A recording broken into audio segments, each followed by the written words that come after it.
Bonjour à toutes et à tous la Team Kiefer, j'espère que vous allez bien. Pour cette nouvelle vidéo, on se retrouve pour un petit bilan des éliminatoires pour la qualification pour l'Euro 2024 pour les équipes de football. Donc voilà, la team, c'est parti. N'hésitez pas à vous abonner à la team pour nous soutenir. En ce moment, ça augmente un petit peu moins le nombre d'abonnés et tout ça. Donc n'hésitez pas à nous rejoindre en masse pour suivre, bien sûr, l'intégralité des éliminatoires pour les championnats d'Europe de football 2024 et notamment le parcours de la France.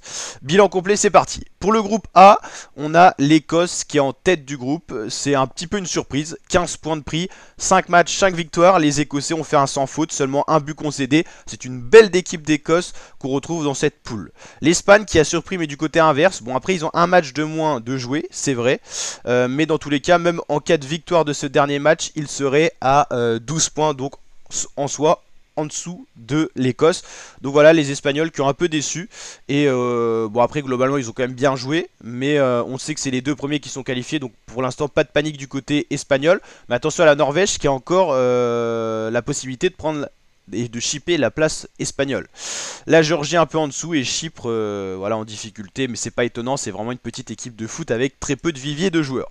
Le groupe B, c'est le groupe de l'équipe de France avec un sans faute pour les Français tout comme pour les Écossais.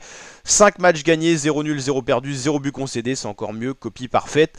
Voilà, la menace possible c'est Pays-Bas ou Grèce. Pays-Bas ils ont un match de moins de jouer, donc voilà, même en cas de victoire ils seraient derrière la France, mais voilà, faut se méfier des Pays-Bas. Et faut se méfier parce que pour la France on a perdu 2-1 face à l'Allemagne en match amical. Première défaite de l'année 2023, première défaite depuis longtemps.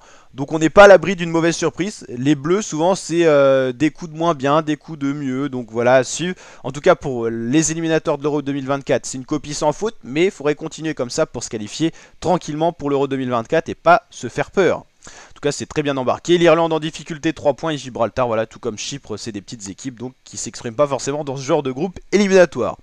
Groupe C avec l'Angleterre en tête, mais une domination qui est pas si forte que ça. L'Italie un petit peu en difficulté. L'Ukraine qui est là avec 7 points. La Macédoine du Nord 7 points. C'est un groupe très homogène. Italie, Ukraine, Macédoine du Nord. Voilà, c'est un petit peu la surprise. On ne sait pas encore qui va se qualifier en tant que deuxième. Et Malte un petit peu en difficulté.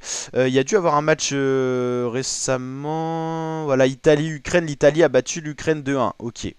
Donc ça c'était important pour les Italiens d'aller s'imposer. Donc ça a relancé un peu le groupe, ok. Et l'Italie a un match de moins de jouer, ok. Ça marche. Et c'est la deuxième défaite de l'Ukraine, ça marche. Bon, groupe assez homogène, on l'a vu. Groupe D, avec un groupe aussi assez homogène au niveau de la répartition des points. Croatie-Turquie en égalité, mais la Croatie qui n'a pas perdu de match, 10 points. Turquie, 10 points, mais un match de perdu et... Voilà, un match de moins de jouer pour la Croatie. Arménie 7 points, Pays de Galles 7 points et Lettonie en difficulté 0 points.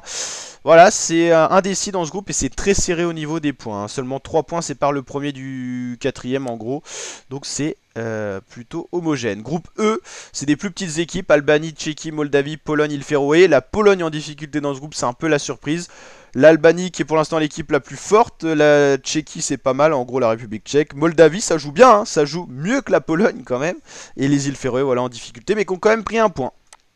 D'ailleurs ils l'ont pris face à qui leur point, c'est toujours intéressant de voir ça. Les îles Féroé ils ont pris leur point face à la Moldavie, voilà, c'est moins surprenant déjà. Voilà, ok.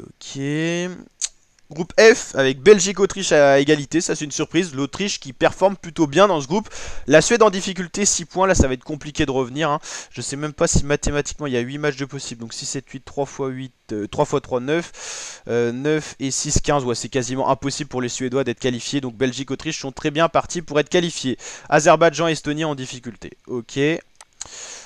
Groupe G avec la Hongrie et la Serbie en égalité, avec un match de moins de jouer pour la Hongrie. C'est ça qui est un peu pénible dans les groupes A5, c'est qu'il y a toujours un match de moins de jouer, donc c'est un peu moins réaliste au niveau des classements. Monténégro ça joue bien, et puis Bulgarie et Lituanie en plus grande difficulté.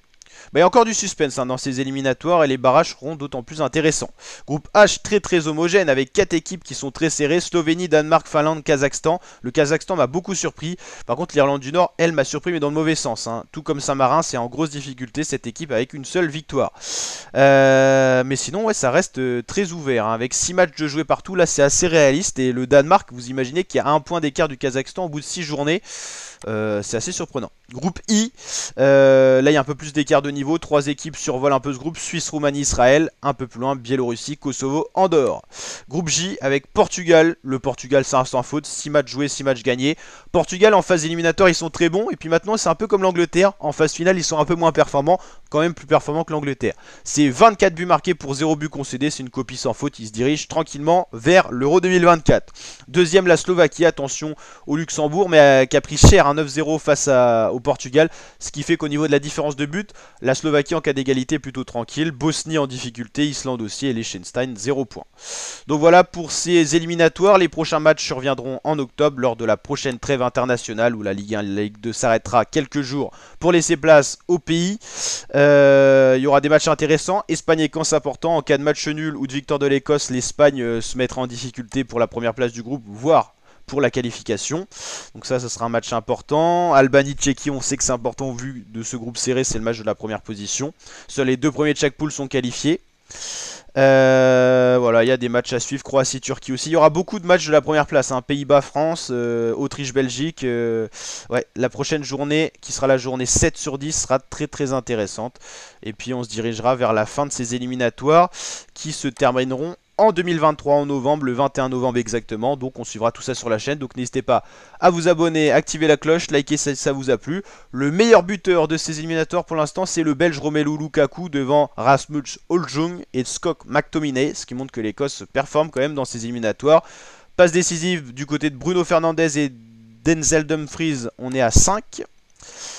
Carton jaune, il y en a qui en ont pris 3. Hein. Ronaldo, Puskas, Martins Pereira, il y en a d'autres hein, d'ailleurs. Carton rouge, il y en a eu. Voilà, bon, ça c'est pas la stat la plus intéressante. Mais voilà, ça se fait, ça se déroule bien, donc c'est le principal. Ouais, l'Italie s'est rassurée face à l'Ukraine, hein. Les éliminatoires pour l'Italie c'est compliqué, hein. Ils ont été absents de tous les grands événements footballistiques depuis un certain temps. Bon, ils ont quand même fait l'Euro en France, mais pas l'Euro en France, non, en 2016 ils n'étaient pas là, mais le dernier Euro c'était ça a été décalé, mais c'était 2021, du coup ça devait être 2020, ils y étaient. Mais après sinon ils ont tout loupé, hein. La dernière Coupe du Monde ils n'y étaient pas au Qatar, donc voilà. Pour l'Italie il faut se rassurer. Mais il n'y a pas de quoi forcément se rassurer énormément, sachant qu'ils sont en égalité de points avec l'Ukraine, la Macédoine du Nord. Un match de moins de jouer, mais il faut encore le gagner. Donc voilà la team, n'hésitez pas à liker, vous abonner, partager et à commenter. Ciao ciao.